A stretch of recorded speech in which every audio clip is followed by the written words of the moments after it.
All right, fastest 15 minutes on the internet, fastest 15 minutes in social media. My name is Judson Powell. All right, how y'all doing? Hit the like button, hit the subscribe button, hit all the buttons for me, and just check out what I'm saying. Anyway, and get your friends to check out what I'm saying as well. The uh, the whole thing about this administration of Trump coming to an end, and tomorrow. So tomorrow is inauguration day, and so I guess everybody is still is still excited about it. So that's good.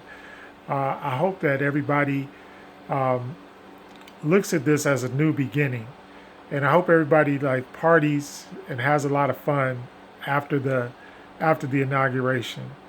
In fact, you should start partying now.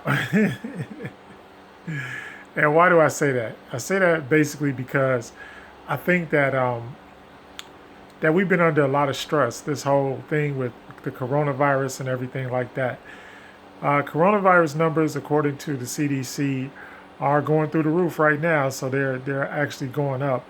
So we know that Biden will, according to his promises, he's going to handle the situation. The other thing is the vaccine. I'm not sure about the vaccine. I'm not going to take it. I don't know. You know, I don't have a.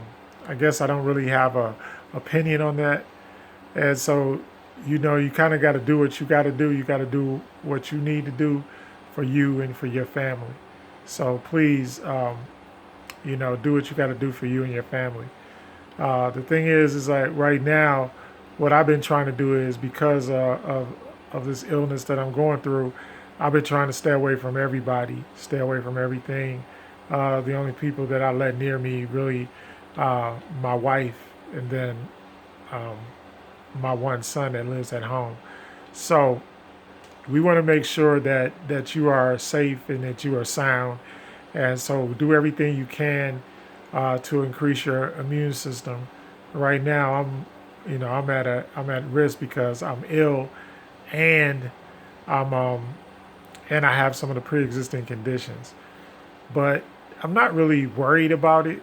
I guess what I'm trying to tell you is that go on and now's the time to start living your life. And the other thing is generational wealth. Generational wealth is coming through this entire thing. Generational wealth and the breaking of generational curses also has to come through because that's the only way, not reason, but the only way that you would get generational wealth is that you break those generational curses. There are tons of curses over people, especially Africans and Black folks. The indigenous people of the world have to start breaking these curses down, and also have to break the reality down, because some of it is reality. It's not just curses, but it's reality. What I talked about before in the manifest destiny, it is your manifest destiny, which is crazy, but that's what they wrote down. So what I want you to do is I want you to start writing stuff down. Write everything down. Write everything that you want, no matter what it is. If you just want harmony in your family, whatever it is, write it down. If you want your children to be good children, write it down. If you want your children to become super educated, write it down. If you want to be a billionaire, write it down. And then do one thing every day. One thing, just one thing every day till you reach your goals. Remember that it takes 17 days to form a habit, and then it takes longer than that, to form a tradition. So you gotta start doing things that are gonna form the habits that are gonna form the tradition of generational wealth. And right now, like I said, we're in an unprecedented situation. We know that from the ancestors that we have the ability to pretty much do anything. So from the ancestors, we know that there's nothing that we can't accomplish. I want you to go back. I want you to look up inventors. If you have a product, a good, a service, anything like that, I want you to go and research the inventors of that, and then I want you to rely if they're already passed on, I want you to rely on their spirit in order to boost your spirit so that you can go ahead, you can go forth and do what it is you have to do. And like I said, it's an unprecedented time for black folks, because right now, if they deny you, if they put you down, if anything, right now, the entire country is on watch. Everybody's on watch. White supremacists, white nationalists, all of that. The other thing is we have to become activists. We have to start getting rid of the things that are not beneficial to us, and the things that are beneficial to us, we have to support with our money. We have to support it with our money. So, like I was trying to tell everybody, things like the Electoral College has to go. No need for it. People are smart enough. There's enough news outlets. And if you want to know about what's going on with candidates, with elections, all of that, there's enough information, valid information out there for you to make a cogent decision. So that needs to go. Why? Because they steal things with it. The other thing is, the reason why they still try to use it, let me break that down a little bit, is because they know that if we all registered and voted, that they have no power. And I'm talking about white supremacists and white nationalists. White nationalists have been putting up money and everything they could to gain power for the last 400 years. And the reason why they try to discredit us or put us down is because they want to, first of all, they want to steal from us. Second of all, they don't want us in control. And third of all, they don't want us to have power. And they know the birth rate, and go look these figures up. Go research this stuff for yourself. The figures show that black people around the world, gain in overall population. And here in the United States, as witnessed in the state of Georgia, we can use Georgia now as a vision, as a way to be able to say, look, we can do this. And if you do the same thing every place, and that's why we're always talking the Mississippi Delta, the Tidewater area, all of these different areas have enough black folks in them, descendants of Africans, that we don't need to beg for anything. All we need to do is go out and vote and exercise our right to vote. That's why I was so much on voting and so against everybody that was trying to discourage us from voting, because now we hold the keys, and the keys are the fact that we have more people than they do. So there are more black people than there are white supremacists. There are more black people than there are white nationalists. So register and vote, and we can do things like, everybody talks about that, but we could do things peacefully. We don't have to do things that are not peaceful. Colin Kaepernick's protest was peaceful. I go back to him again. Most of the Black Lives Matter protests were peaceful until what? Until white nationalists went out. They were the ones that were doing all the looting, and the police and the FBI have discovered it was mostly white folks that was out there pretending like they were supporting the cause or whatever, but they were the ones that were burning down the buildings and destroying property, not black folks. We've never been like that. Even back, and yesterday was Dr. King's birthday. Even back to the time of Dr. King, our protests were peaceful. They were the ones that turned the fire hoses.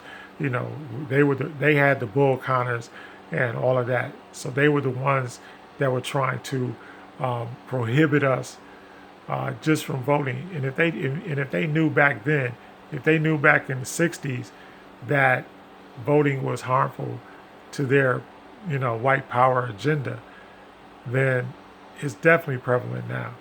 And the reason why I say that is because we have like tons of folks, and that's also why the welfare system, child support system, all of these systems were created. Why? To prevent us from having our children. The whole thing with Planned Parenthood. There have been studies when a white woman goes to Planned Parenthood, she's not discouraged from having her child. When a black woman goes, she's discouraged from having her child. I remember when my second son, um, my second son was born. You know, I remember when he was born, and the doctor. And now that I remember, you know, and this is like something that came to me one night, and I remember the doctor asking my wife, like, how many children are you going to have? And he was kind of sarcastic and smug about it. And so I just remember stuff like that. And you should remember stuff like that because what they're trying to do is they want to depopulate us.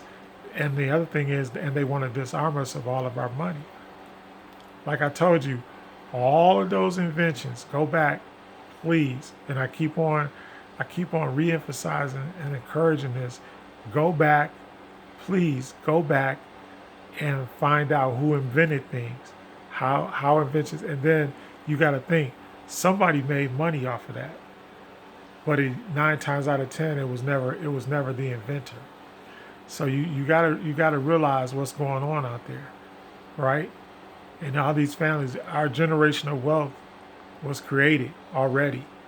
It's just sitting in the spiritual realm, ready to come into the manifest realm, into the real world.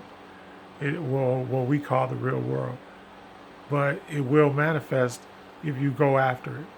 So universal law of action. You have to take action in order to get these things to happen. The universal law of attraction. Vibrate higher. Don't vibrate on the lower level. Don't vibrate on anything, you know, that's negative or that will prohibit you or prohibit your family from becoming super wealthy. Because I believe it can happen now. And right now it's unfortunate, but you have all of these people trying to make money off of marijuana, and the whole time, and I just want to bring that up briefly. It's like go get that marijuana money, start a marijuana brand, do what you have to do, sell it, sell it underground, and sell it how you have to do it. But that's one of the things they're paying off entire. They literally are paying off entire debts of states. You know, happened in Colorado. Their entire state debt was paid off through the sale of marijuana. And so we have to look at that as one of the things. We went to jail. We went to jail when we were caught with marijuana. So whenever we were caught with marijuana, we were in jail. When I was a kid, it was like, you know, okay, and some of these people, and the horrible thing about it is some of the people that were caught with marijuana are still in jail. So that's another cause that people should be thinking about, writing letters, contacting Congress. You know, don't just put Kamala Harris up there, write her. Don't just put, you know, these people in, call Warnock, send some letters to Warnock's office, and all the people that are in power that have, you know, that have political power or that have some type of inroads to politics. We have to stay on top of them. See, we have to hold people. Now we have to hold those people accountable. If we don't hold them accountable, then we're going to be right back in the same hole that we were in. So hold people accountable. Everybody that claims to be a United States Senator, that claims to be, you know, in the House of Representatives, then make them earn that money. Make them do their job. Start writing letters, you know, and it don't take much. It don't really take much, but we can't just sit around and be complacent. And I'm especially speaking to the young people. You know, the way that the government operates and the way that power and the power structure changes hands is still the same. Has not changed. So I'm telling you right now, take up a cause. So reparations, you know, mass incarceration, whatever it may be, take those causes up. You know, don't just those to stand there and talk about the you know the negative things that have been done to us. Take a stance to change them. Redlining, not selling us houses, not giving us equal uh, interest rates when we take out a loan. All of these things are things that need to be talked about. Anyway, fastest 15 minutes is up. My name is Judson Powell. Hit the like button, hit the subscribe button, and I love you all.